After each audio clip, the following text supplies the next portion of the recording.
Hello mga loves! Another day, another ganap na naman tayo for today's video.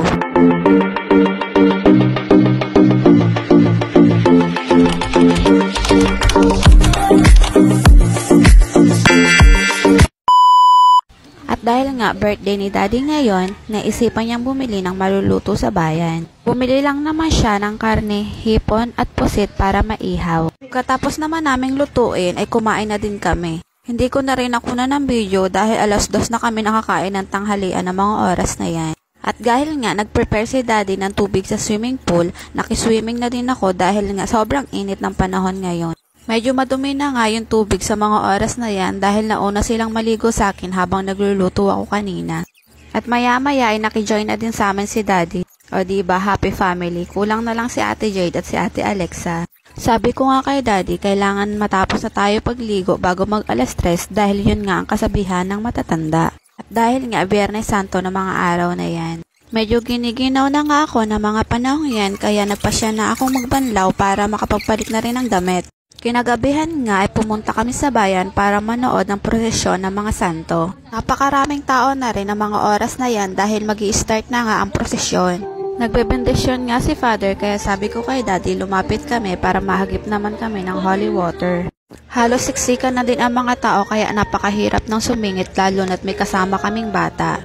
Sabi pa nga ng anak ko nung nahagip siya ng holy water, nag-rain daw. At pagkatapos nga nun ay pumunta na kami sa kabilang kalsada dahil dadaan na ang mga santo.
At ito nga yung pinakamalaking karo ng santo dito sa Binyan.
Dahil nga tapos na rin ang prosesyon, inaisipan na namin umuwi dahil hindi pa kami kumakain ng hapunan. At yan po muna for today's video. Thank you for watching everyone. Ingat and God bless.